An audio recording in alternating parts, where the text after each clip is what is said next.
मंगलमूर्ति सतगुरु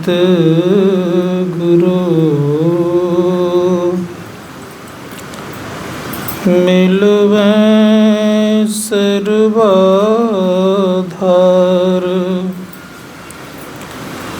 मंगलमय मंगल करन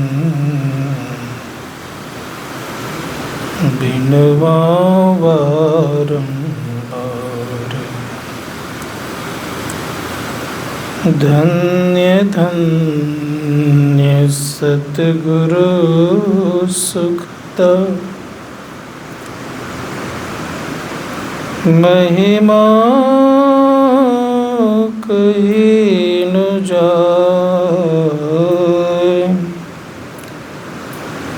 जो कछु कहूँ तुम्हारी कृपा मोते कछु न बसाए। उपस्थित परम श्रद्धेय स्वामी सुरेंद्र जी महाराज, संवेद समादरणीय सज्जनवृंद, आदरणीय माता तथा भक्तिमती बहनों,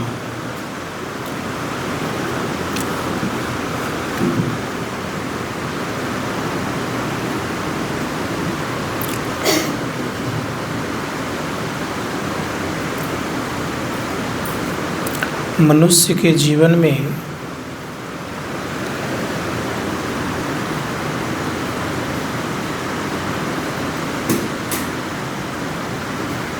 अगर वे ठीक ठीक जिंदगी जिए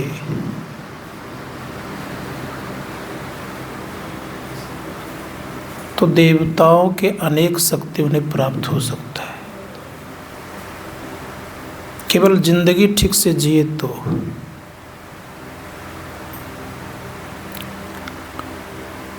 क्या जिंदगी है? सबसे पहली बात है कि मन में एक अच्छा विचार उत्पन्न बराबर हो। दूसरा, वो संयमित हो।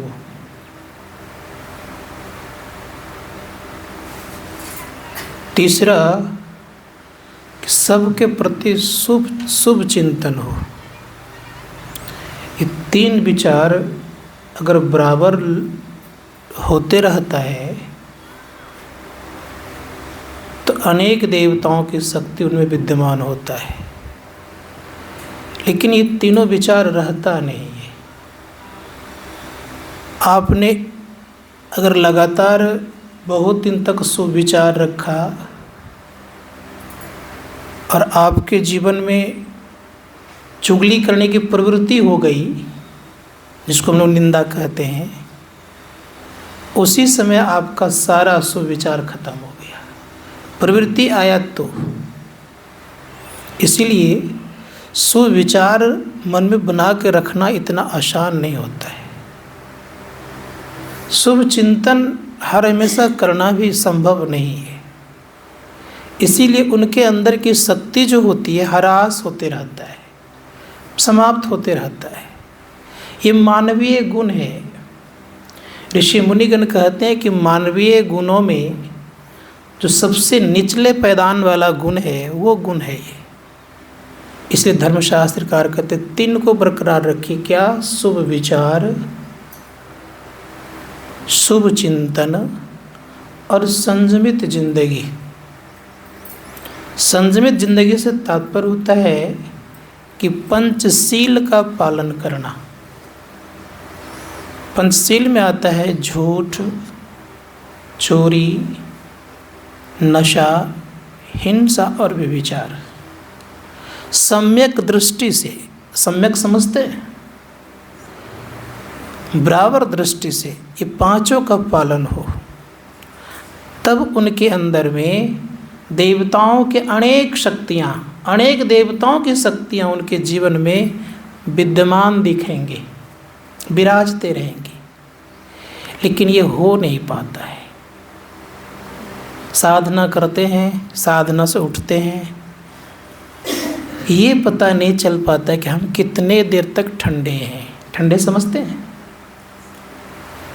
अगर आप बहुत देर तक ठंडे हैं, शीतल हैं, मन उस ओर बराबर लगा हुआ है, तो समझिएगा कि हमारे जीवन में साधना की कुछ न कुछ अनुभूति हुई है, तरक्की के हम तरफ हैं।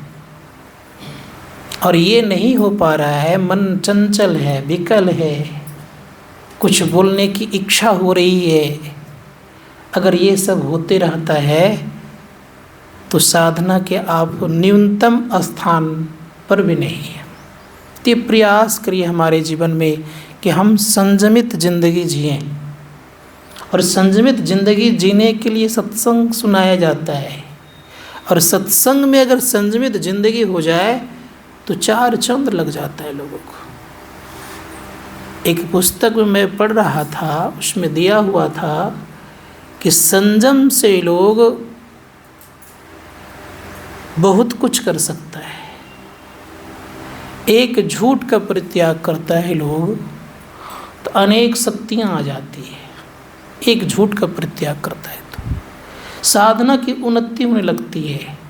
और एक बार झूठ बोल देते हैं तो 40 दिन तक ध्यानाभ्यास में मन नहीं लगता है, मन चंचल बना रहता है। एक बार बोलते हैं तो जो रोज गिन गिन के बोलता है उसकी क्या हालत होगी। इसलिए प्रयास करिए कि साधना अगर करना चाहते तो संयमित जिंदगी जीविए, संयम पूर्ण जिंदगी जीविए। और संयम पूर्ण अगर जिंदगी नहीं है तो फिर आपका जीना उतने लाभदायक नहीं है। दूसरी बात रह गई संयम।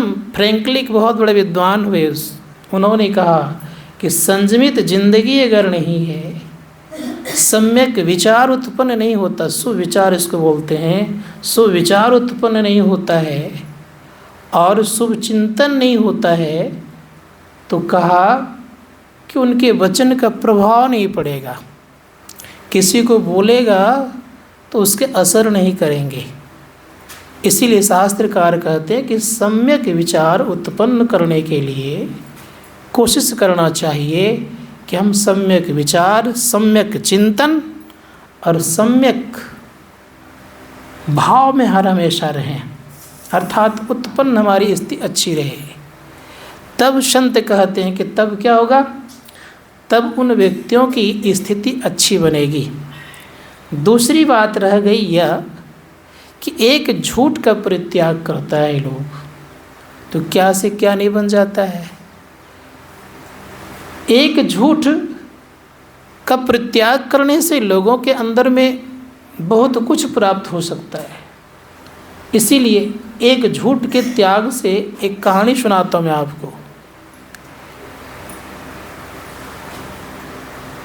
एक सत्संग मंदिर था और वो सत्संग मंदिर जंगल में था, याद रखिएगा सब कोई।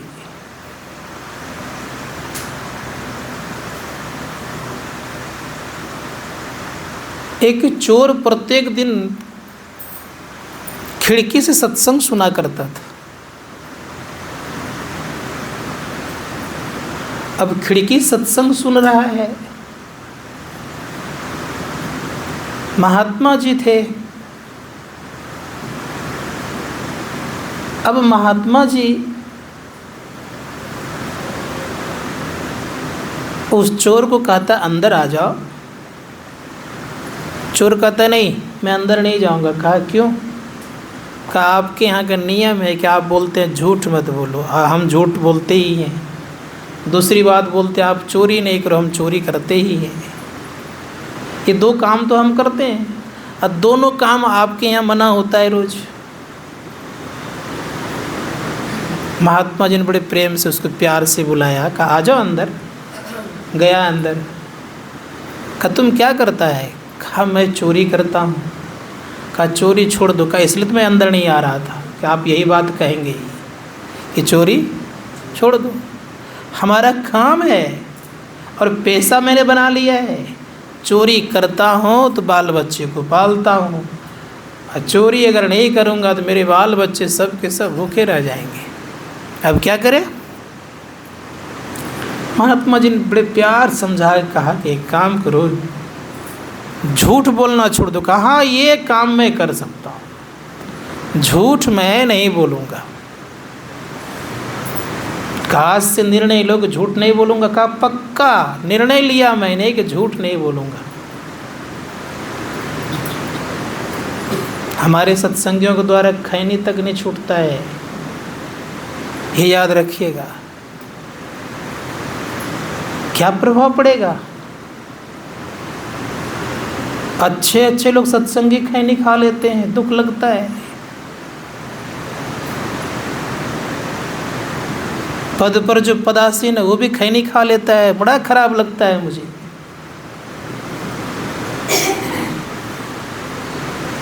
तो उसने झूठ छोड़ दिया, एक चोर ने झूठ बोलना छोड़ दिया। रात्रि काल में चोरी करने के लिए चला वो, निर्णय लिया कि आज से झूठ तो बोलूँगा नहीं, लेकिन जाऊँगा चोरी करने तो राजा के यहाँ जाऊँगा। राजा के यहाँ चल दिए। राजा के यहाँ 3 गेट था, तीनों गेट पर दरबान था, जिसको हम लोग रक्षक कहते हैं। तीनों गेट पर था। प्रथम गेट पर जैसे पहुंचा तो दरबान ने पूछा कि तुम कौन हो? कहा मैं चोर हूँ। दरबान सोचता है चोर कहीं कहता है कि मैं चोर हूँ? ये लगता है कोई राजा का खास आदमी होगा इसलिए ऐसा बोल रहा है। उसको अंदर जाने दिया। दूसरे गेट वाले ने पूछा कि तुम कौन हो? कहा मैं चोर हूँ। तो दिमाग लगाया कि पहले गेट वाले ने यूं ही छोड़ दिया, कुछ नहीं किया, लगता है कोई विशेष लोग है, वो भी छोड़ दिया। तीसरे गेट वाले के पास गया, कहा तुम कौन हो? कहा मैं चोर हूँ, वो भी छोड़ दिया। अब रात्रि काल में उसने चोरी की। और चोरी करने के बाद जब चोरी करने लग गए तो मंत्री की नींद खुल गई। मंत्री ने कहा तुम कौन हो? कहा मैं चोर हूँ। कहा देखो चोरी करेगा तो सावधानी पूर्वक चोरी करना। कहा बात क्या है? कहा आधा आधा करना पड़ेगा, हिसाब से करना चोरी। तो खजाना जब खोला उसने तो उसमें देखा क्या, 5 अशर्फी है, विशेष तो था नहीं। तो चोर बड़े ईमानदार था और झूठ नहीं बोलता था। तो 4 अशर्फी निकाला उससे, 2 दिया मंत्री को, 2 अपने लिए और लेकर के चल दिया। यही बात कहते हुए गया इधर से गेट वाले पर, कहा तुम कौन हो? कहा मैं चोर हूँ, आप तो जानते हैं मैं चोर हूँ। का कुछ इनाम दिया होगा इसलिए जा रहा है, ये बात करके जाने दो इसको। चला गया। सुबह हुआ, हल्ला हो गया कि राजा के घर में चोरी हो गई। अब दरबान सोचता है सच बोल करके वो चोर तो नहीं प्रवेश कर गया, लगता वही तो चोर नहीं था। सिपाहियों ने पता लगाया, चोर पकड़ा गया। अब चोर जब पकड़ा गया तो चोर को हाजिर किया गया। अब हाजिर जब हुआ, कहा तुमने चोरी किया? कहा हाँ मैंने चोरी किया। खजाना से कितना लिया? कहा मैंने 4 लाल लिया। कहा कहाँ रखा है? कहा 2 मेरे पास है, 2 मंत्री के पास है। अब क्या होगा मंत्री की हालत? मंत्री बेचारे बर्खास्त हो गए और चोर को मंत्री के पद पर विराजमान कर दिया। राजा ने कहा ये चोर होते हुए भी झूठ नहीं बोल रहा है, इसलिए ये मंत्री योग्य है, और मेरा मंत्री होते हुए झूठ बोल रहा है, इसको सब पता होते झूठ बोल रहा है। और परिणाम ये हुआ कि मंत्री जेल में चला गया और चोर को जेल जाना था तो मंत्री पद पर पदासीन हो गया। संत महात्मा गण कहते झूठ का परित्याग किया तो मंत्री पद पर चला गया। इसलिए राजा हरिश्चंद्र ने कहा चांद टरे सूरज टरे, टरे जगत व्यवहार। राजा हरिश्चंद्र का टरे न सत्य व्यवहार, सत्य वचन उसने टाला उन्होंने।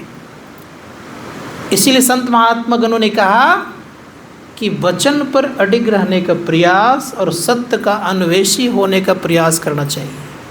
अब रह गई बात यह कि सत्य है क्या, ये जानना चाहिए। आज मैं एक अलग ढंग से बोल रहा हूँ, आप ये दिमाग लगाइएगा कि वास्तविक बात है क्या। धर्मशास्त्रकार कहते हैं कि अगर आप सत्य के खोजी हैं, ध्यान दीजिए, मैंने एक दिन और कहा था, सत्य के खोजी हैं तो आप धार्मिक हैं, और सत्य के खोजी नहीं है तो आप धार्मिक कहलाने योग्य नहीं है। संतों ने कहा कि सत्य की खोज तात्पर्य क्या है। ऋषि मुनिगण कहते हैं कि सत्य के आधार पर यह संसार चलता है, याद रखिएगा। और सत्य को खोजने वाला जो होता है वो सत्य की खोजी होता है, और जो सत्य को खोज लेता है वो संत कहलाता है, और संत होते हैं ये संसार चलता है। इसीलिए आपने सुना होगा, आग लगी आकाश में चूही चूही गिरे अंगार, अगर संत जनाना होता तो जल जाता संसार। ये याद रखिएगा सदैव कि सत्य के आधार पर ये चलता है। मैं एक बार राजस्थान के यूनिवर्सिटी में मैं था, तो कुछ बातचीत चलने लग गई, तो कुछ वहाँ के जो श्रवण लोग थे, इसको हम लोग मुनि बोलते हैं, मुनि लोग थे। तो श्रवण लोगों ने कहा कि सत्य अगर नहीं होगा तो आप कोई काम नहीं कर पाइएगा। सत्य है तो एक आप लोटे पानी पी लेते हैं, और सत्य नहीं रहेगा तो आप पानी नहीं पी सकते हैं, क्योंकि जल का गुण है, धर्म है, याद रखिएगा। आपके प्यास को बुझा देना, शीतलता प्रदान करना, और शीतलता जल में तब आता है जब सत्य विद्यमान रहता है, और जल में सत्य ना रहे तो शीतलता प्रदान आपको नहीं कर सकते। भोजन से आप तृप्त होते हैं, तृप्त भोजन से होते हैं, तो किसके आधार पर तृप्त होते हैं, पता किया है कभी? धर्मशास्त्रकार कहते उसमें सत्य का समावेश कुछ न कुछ अंश में है, इसलिए आप तृप्त होते हैं। इसीलिए शास्त्रकार कहते हैं कि सत्य के आधार पर ये दुनिया टिकी हुई है, अगर सत्य नहीं रहेगा तो दुनिया रह नहीं सकती है। इसीलिए सत्य का संग करने वाले को सत्संगी कहते हैं। समझ गए? धर्मशास्त्र कहते हैं कि सत्संग सुने और सत्य का संग ना करें तो हम सत्संगी नहीं हो सकते। इसलिए संत महात्मागण का सत्संगति क्या है, कि संतों का संग को भी सत्संग कहते हैं, और आत्मा के संग को भी सत्संग कहते हैं। याद रखिएगा, आत्मा का संग परमात्मा से हो जाए तो एक नंबर का सत्संग। अगर ये काम नहीं हो पाया, संतों का संग हो गया तो दूसरे श्रेणी का सत्संग, और संत नहीं मिल रहे हैं उनकी वाणियों का संग करे, तृतीय श्रेणी का सत्संग है। शास्त्रकार कहते हैं कि तृतीय श्रेणी का सत्संग द्वितीय श्रेणी का सत्संग करवाता है, और द्वितीय श्रेणी का सत्संग एक न एक दिन प्रथम श्रेणी का सत्संग करा करके परम कल्याण को प्राप्त कराता है। इसीलिए संत महात्मा गण कहते हैं कि सत्य वह पदार्थ है जो किसी काल में विनाश नहीं होता, सत्य वह पदार्थ है जो किसी काल में नाश को प्राप्त नहीं होता। त्रैकाल अबाधित सत्ता को सत्य कहते हैं, और त्रैकाल अबाधित सत्ता नहीं है तो सत्य नहीं हो सकता। जिसमें घटना और बढ़ना होता है, याद रखिएगा, उसे हम सत्य नहीं कहते। जो घट जाए बढ़ जाए वो सत्य कभी नहीं कहलाता है। जिसमें ऊपर नीचे हो जाए वो सत्य नहीं होता।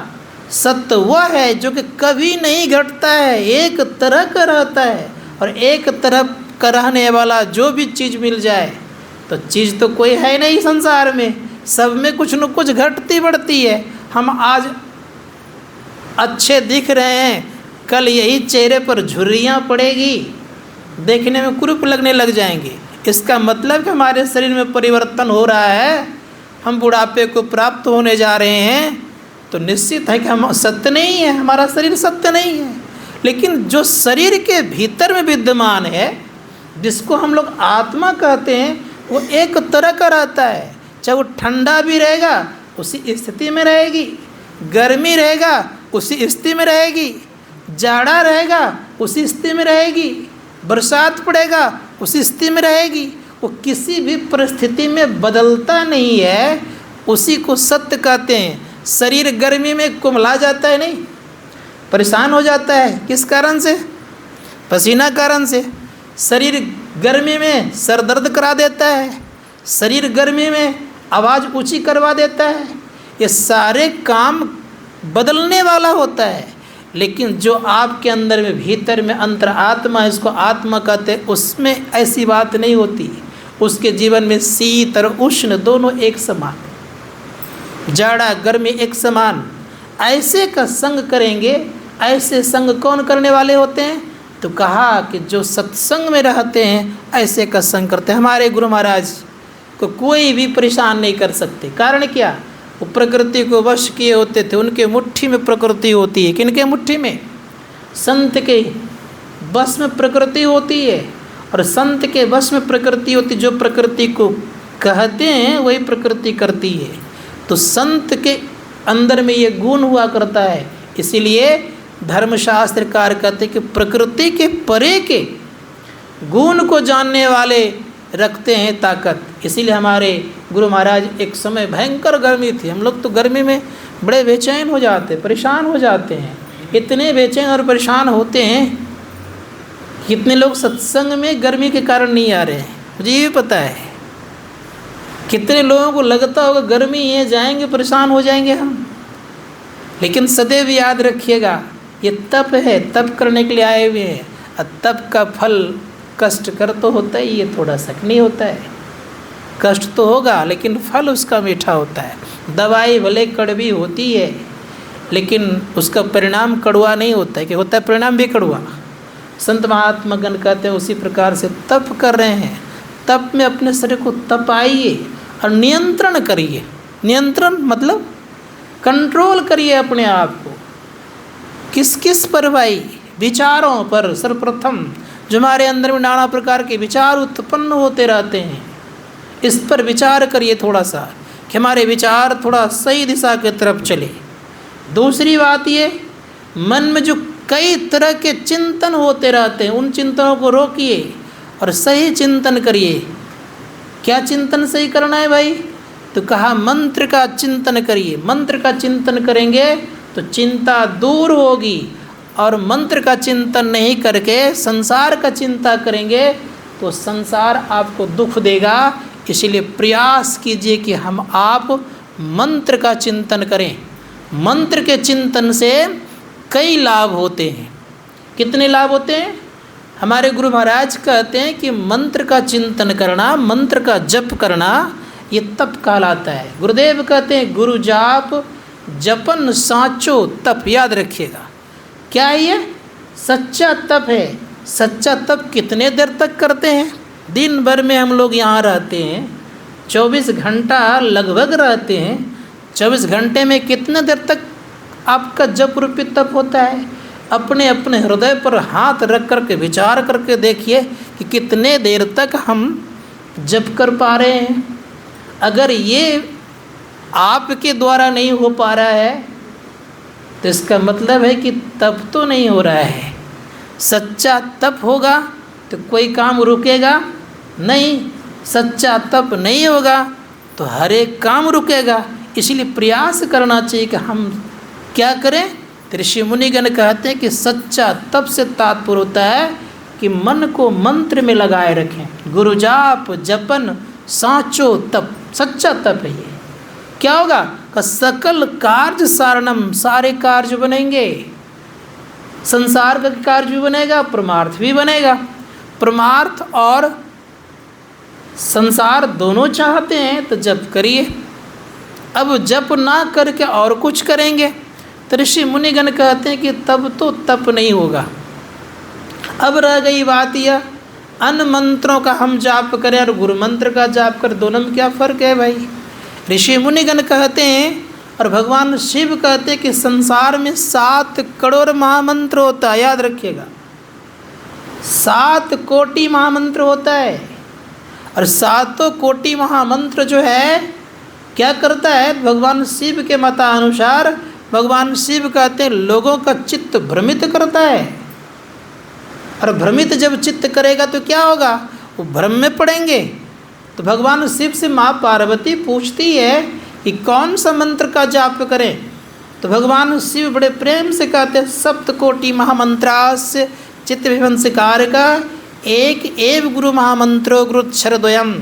2 अक्षर का जो मंत्र होता है देवी, जो गुरु मंत्र है, जो इसको ठीक ठीक जाप करेंगे तो याद रखिएगा उसके जीवन में भ्रम नहीं होगा, संशय में नहीं पड़ेगा, दुख निवारण स्थिति बनेगी और परिणाम ये होगा कि उनके जीवन से एक न एक दिन दुख मिट जाएगा। इसीलिए शास्त्रकार कहते कि खूब बढ़िया से गुरु मंत्र का जाप करना चाहिए। हमारे गुरु महाराज ने डंके में चोट दे के कहते हैं, सभी संतों के हवाले दे के कहते हैं। परम पूज्य गुरुदेव कहते हैं सर्वक्षण, याद रखिएगा आज, सर्वक्षण गुरु मन जो में ही रहे हो, निश्चय निर्वाण पद संत सब कहे हो। हम लोग ध्यान में अग्रसर नहीं हो पाते हैं, हम लोग ध्यान में आगे नहीं बढ़ पाते हैं, ध्यान में उन्नति नहीं होती है। याद रखिएगा, ध्यान में उन्नति नहीं होने के कारण परिणाम ये होता है कि हम लोग चिंतित रहते हैं। गुरु महाराज ने क्या कहा है कि जिसका मन हर हमेशा कहाँ रहेगा, गुरु के मंत्र में लगा रहेगा, तो उनको निर्वाण की प्राप्ति हो सकती है। तो क्या विचार करके देखिए, क्या हम अंधकार को पार नहीं कर सकते? विचारिए थोड़ा सा।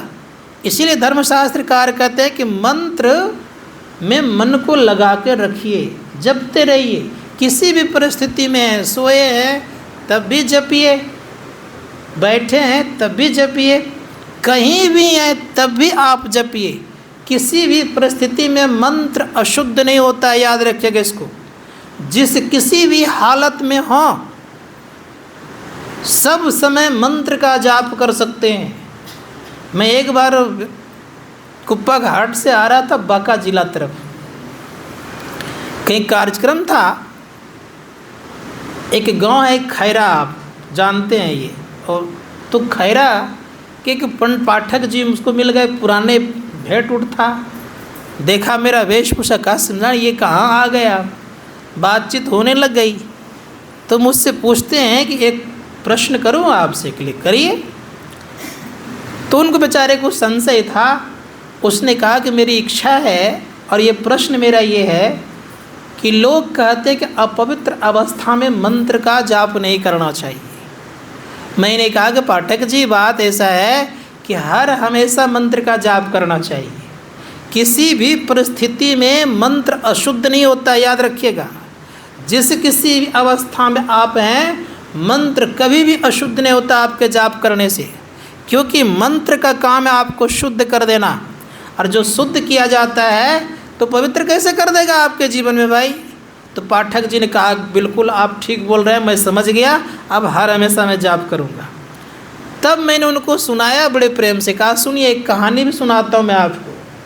पाठक जी को गाड़ी में चलते चलते कहानी सुनाया मैंने कहा कि पाठक जी बात ये है कि एक समय संत कबीर साहब ऐसे घूम रहे थे, संजोग से एक पंडित जी इनके तरह मिल गए। अब पंडित जी मिल गए तो वो शौचालय गए हुए थे। तो शौचालय गए हुए थे तो कान पर जनेऊ चढ़ाए हुए थे, उधर से आ रहे थे। कबीर साहब कहते हैं पंडित जी राम राम। बेचारे कुछ नहीं बोले, चुपचाप रहे। तो कबीर साहब किसी को सुधारने के लिए उनके पीछे लग जाते थे, तो लग गए। और हमारे शंकर जी बराबर उनके पीछे रहते हैं, तब भी उनको नहीं ठीक ठाक जगह पर ले आ पाते हैं, क्योंकि अब तक नहीं छोड़ पाए हैं जो मैंने पहले बोला। अब सोच करके देखिए स्थिति यह हो गई कि लग गए पीछे कबीर साहब। थोड़ा नज़दीक गए तो कबीर साहब कहा पंडित जी राम राम, तब भी कुछ नहीं बोले वो। फिर और नज़दीक गए, पंडित जी राम राम, कुछ नहीं बोले। थोड़ा सा कबीर साहब रुक गए। एक कुआं पर पानी को कुआं से निकाल के रखा था, गए हाथ धोए, लोटा मटियाए, लोटा में मिट्टी लगाए, कुल्ला आचमन किए, कान पर से जनेऊ को उतारे। उतारने के बाद बड़े प्रेम से कबीर साहब वहाँ पहुँच गए। कबीर साहब जैसे देखते हैं कबीर साहब को, तो कबीर साहब फट से कहते हैं, कबीर साहब कहते हैं पंडित जी राम राम। खा राम राम राम राम। खा एक बात बताइए पंडित जी, अब तब से मैं राम राम कह रहा था, एक शब्द भी आप नहीं बोल रहे थे, अभी आप राम राम बोल रहे हैं, बात क्या है? कहा आपने देखा नहीं कि मेरे कान पर जनेऊ था, मैं शौच करके आ रहा था, अशुद्ध अवस्था में राम राम कैसे कहा जाए? कबीर साहब ने कहा कि शुद्ध कैसे हो गए आप? कहा आपने नहीं देखा अभी कि मैंने पानी लिया, हाथ धोया, कुल्ला आचमन किया, कान पर जनेऊ को उतारा, मैं शुद्ध हो गया, पानी के द्वारा शुद्ध हो गया। कब पानी के द्वारा आप शुद्ध हो गए? कहा हाँ, अगर पानी ही गंदा रहे, आप पवित्र, तब क्या करिएगा? पंडित जी पढ़े लिखे थे, कुछ ज्ञान भी रखते थे, तो उन्होंने कहा पानी शुद्ध होता है आग पर चढ़ाने से। कहा आग अगर अशुद्ध हो तब क्या करिएगा? फिर दिमाग लगा, पंडित जी कहते हैं कि आग शुद्ध होता है हवा के चलाने से। कहा हवा अशुद्ध हो तब? पुराण को पढ़े हुए तो उनको जानकारी थी। पंडित जी कहते हैं कि हवा शुद्ध होता है तब जब शेष जी सहस्त्र मुख से जब भगवान के नाम लेते हैं, राम नाम कहते हैं, तब हवा शुद्ध हो जाती है। कहा पंडित जी जब राम नाम के द्वारा हवा शुद्ध हो सकती है तो आपको वही तो मैं कह रहा था करने के लिए, अगर वो कर दिए होते तो आप उसमें भी अशुद्ध शुद्ध हो जाते। अशुद्ध कहाँ रहते आप? तो मंत्र किसी भी परिस्थिति में अशुद्ध नहीं होता है, सब समय ये मंत्र शुद्ध रहता है। इसीलिए मंत्र को हर वक्त जप सकते हैं। श्मशान घाट जाएं तब भी वहाँ बैठ कर के ध्यान कर सकते हैं। बता देता हूँ, आपके यहाँ कोई भी जन्म ले लिया हो तब भी आप ध्यान कर सकते हैं। आप अगर शौचालय में हो तब भी आप ध्यान कर सकते हैं। आप भोजनालय में हो तब भी आप ध्यान कर सकते हैं। किसी भी परिस्थिति में मंत्र अशुद्ध नहीं होता। इसलिए गुरु महाराज कहते हैं सर्व क्षण गुरु मन ज्यों में ही रहे हो, निश्चय निर्वाण पद संत सब कहे हो। सारे संत कहते हैं सभी समय जो मंत्र में मन को लगाए रखेगा उस व्यक्ति को अवश्य ही एक न एक दिन निर्वाण की प्राप्ति होगी। तो विचार करिए कि हमें निर्वाण की प्राप्ति करना है कि संसार के उलझनों में उलझना है? क्या करना है? हमें सारे दुखों का अंत करना है कि संसार की समस्याओं से हम परेशान रहें? क्या करें हम? अगर हम चाहते हैं सारे दुखों का अंत करने के लिए तो संसार के समस्याओं में पड़ने से अच्छा है कि अपना काम करें। और सियाने आदमी वही कहलाते, बुद्धिमान व्यक्ति वही कहलाते। कौन? जो अपने काम में मन लगाए रखते हैं, अपने काम में जो अपने को बड़े आनंदित रखते हैं, अपने काम में अवश्य। अपना काम से तात्पर्य है कि मन को मंत्र में लगा रखें, और मन को जब मंत्र में लगा रखेंगे तो जिनके मंत्र जपेंगे उनके रूप का दर्शन होगा। और जब रूप का दर्शन होगा तो ऋषि मुनिगण कहते हैं कि रूप संबंधी, नाम संबंधी रूप का ध्यान करने से ज़्यादा सुकून मिलता है। अब पूछा जाए कि किनका ध्यान करना चाहिए, ये प्रश्न है, और आज सबके दिमाग में ये बात होनी चाहिए। कोई कोई देवताओं का ध्यान करते हैं, याद रखिएगा। कोई कोई व्यक्ति अपने गुरु का ध्यान करते हैं। सर्वप्रथम मैं बताऊंगा कि गुरु का ध्यान करना अति उत्तम होता है। प्रश्न है क्यों? ये प्रश्न कर सकते हैं आप लोग, क्यों गुरु का ध्यान करना चाहिए? गुरु होते हैं निर्विषय, याद रखिएगा, क्योंकि निर्विषय तत्व परमात्मा को प्राप्त किए होते हैं संत सद्गुरु। उनके ध्यान करने से आपका मन निर्विषयी बनेगा। और जिनके अंदर में विषय है, जो पंच विषयों से ग्रसित है, उसका अगर ध्यान करेंगे तो पंच विषयों से आप भी ग्रसित हो जाएंगे। इसीलिए धर्मशास्त्रकार कहते हैं कि निर्विषय तत्व तत्व को जो प्राप्त किए महापुरुष होते हैं उनका ध्यान करेंगे तो उनमें जो गुण है, उनमें जो गुण धर्म है, वे आपके ध्यान करने के द्वारा आप में वो आएगा। इसीलिए गुरु का ध्यान सर्वोपरि होता है। धर्मशास्त्रकार कहते हैं, संत कबीर साहब कहते हैं, मूल ध्यान गुरु रूप है। याद रखिएगा आज, मूल पूजा गुरु पाँव, मूल मंत्र गुरु वचन है, मूल सद्भाव। अर्थात मूल क्या है? मूल ध्यान गुरु रूप है। जिन व्यक्तियों ने वास्तव में गुरु रूप का ध्यान कर लिया, समझिएगा कि उनकी दृष्टि टिकेगी, पक्का टिकेगी। जिन व्यक्तियों ने गुरु रूप का अंदर में हूबहू उगा लिया, उनकी दृष्टि भी टिकेगी, उनका मन भी लगेगा ध्यान करने में।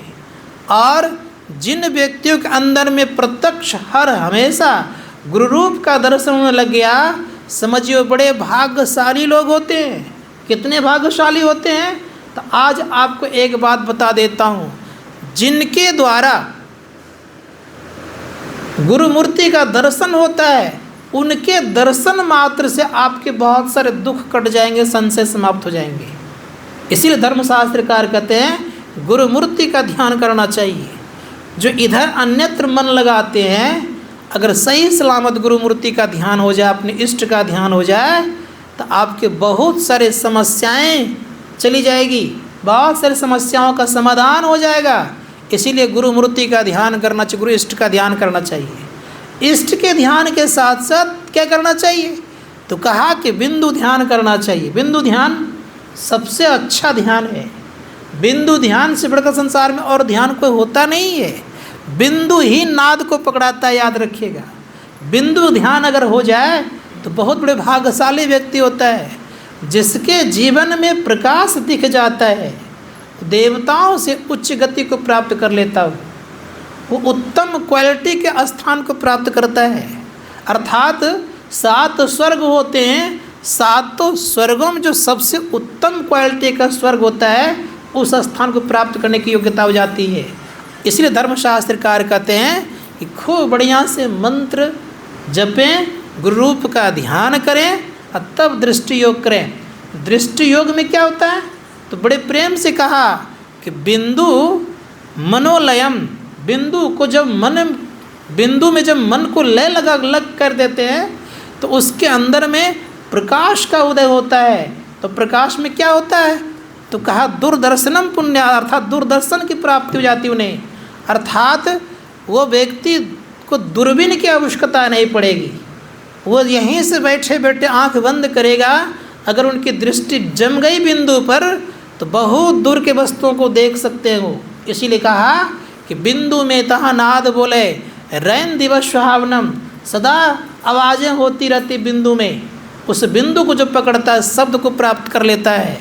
लेकिन एक बात और कहा, गुरुदेव कहते एक बिंदुता दूरबीन हो। याद रखिएगा सदैव, जिसके जीवन में एक बिंदु आ जाता है तो कहा एक बिंदुता दूरबीन हो। दूरबीन क्या करे? अब पिंड में ब्रह्मांड दरस हो, बाहर में क्या फिरे? पिंड में ब्रह्मांड दिखने लग जाता है उनको। ये शरीर को पिंड कहा जाता है। संत महात्मा गण कहते इसी में ब्रह्मांड देख लेते हैं वो। ब्रह्मांड में क्या क्या है?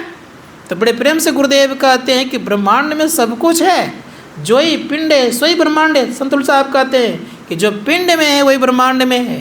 तो क्या क्या मिलेगा ब्रह्मांड में? तो संत कबीर साहब कहते यही घट चंदा, यही घट सूर, यही घट बाजे अनहद तूर। इस शरीर में चंद्रमा भी है और सूर्य भी है और अनहद ध्वनिया भी है।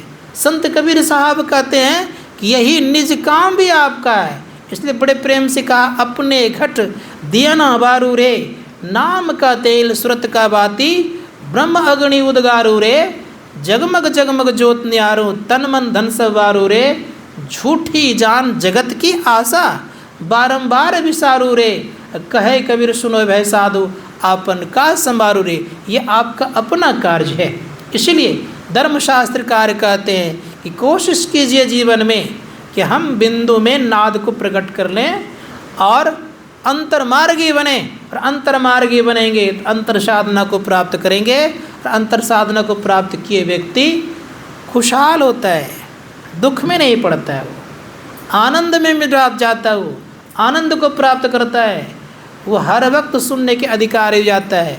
खाते पीते उठते बैठते चलते फिरते वो ध्यान करने बैठेगा तभी सुनाई पड़ेगा, सो बात नहीं है। वो चलते फिरते भी सुन सकता है। इसलिए बड़े प्रेम से कहा गया है, सोबत जागत उठत बैठत टुक बेहिन नहीं तारा, झिन झिन जंतर निस्दिन बाजे जम जालिम पचियारा। वो ध्यान करने चुकमुक बैठेगा तभी वो सुनेगा, ऐसी बात नहीं है। वो सोया भी रहेगा तभी वो सुन सकता है, और चलेगा तभी वो सुन सकता है। वो खाते पीते हर हमेशा ध्यान साधना कर सकता है। इसे धर्मशास्त्रकार कहते हैं, कोशिश कीजिए कि हम आप इसी के अधिकारी हैं, और ये काम जिनके द्वारा होता है तो समझिए जिंदा जागता है। क्या जिंदा जागता सदगुरु जग में, वो जगता और जिंदा वो परम पवित्र मूर्ति परमात्मा का विद्यमान है आपके सामने। इसे धर्मशास्त्रकार ने कहा, ऐसा काम करने वाले लोग बड़े भाग्यशाली तो होते कैसे। संत पलटूदास जी महाराज कहते कि बिंदु में तानाद बोले रैन दिवस सुहावनम, पलटूदास सोईजन विष्णु स्वरूपनम। वो व्यक्ति कैसा हो जाता है जो हर वक्त सुनते रहता है, विष्णु का स्वरूप हो जाता है। इसी को बड़े प्रेम से गोरखनाथ जी महाराज ने कहा, जाके घट बिंदनाद जरे ताका चरण बंदन वह से करे। जिनके हृदय में बिंदु और नाद की उत्पत्ति है, याद रखिएगा, वह व्यक्ति की सेवा भगवान शिव करते हैं, उनकी रक्षा भगवान शिव करते हैं। इसीलिए आपने उपनिषद में भी सुना होगा, बिंदुनाद महालिंगम शिव शक्ति निकेतनम देहंग शिवालयंग प्रोक्तम सिद्धम सर्वदेहिनाम। बिंदुनाद महालिंग है, शिव शक्ति का घर है। देखो शिवालय कहता है, जो इस शरीर में उस बिंदु और नाद को पकड़ लेता है तो याद रखिएगा उसने इस शरीर को शिवालय बना लिया और वो अपना परम कल्याण कर लिया। तो विशेष ना कुछ कहते, इतना ही कहूँगा मैं कि कोशिश कीजिए जीवन में कि हम मनोयोगपूर्वक ध्यान साधना करें और इसके लक्ष्य के तरफ बढ़ें। और ये लक्ष्य के तरफ बढ़ गए तो किसी प्रकार की आपको दिक्कत नहीं होगी।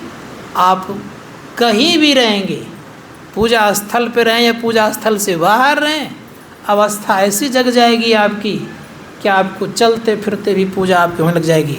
संत कबीर साहब कहते, खाओ पियो से पूजा, किरह उजाड़ी एक संग लेखो, भाव मिटाओ दूजा। उसके अंदर में दूसरा भाव नहीं आएगा, भाव मिट जाएगा। परिणाम क्या होगा? परिणाम ये होगा कि कान न आँख न मुंदो कान न रुंदम, तनिक कष्ट नहीं धारो, खुले नयन हंस हंस पहचानो, सुंदर रूप निहारो। ऐसी अवस्था हो जाएगी, संत महात्मा गण कहते हैं। इसीलिए प्रयास कीजिए जीवन में कि हम मनोयोग पूर्वक, उनकी दृष्टि और आपकी दृष्टि में बहुत फर्क हो जाएगा। उनकी दृष्टि में पवित्रता ही झलकेगी केवल। इसलिए धर्मशास्त्रकार कहते हैं, कोशिश कीजिए कि हम साधना करें, साधना के उन्नत साधना के शिखर की तरफ बढ़े। साधना को प्राप्त करेंगे तो आपका परम कल्याण होगा। इन्हीं छंद शब्दों के साथ अपनी वाणी को विराम देता हूँ। बोलिए प्रेम से श्री सद्गुरु महाराज की जय।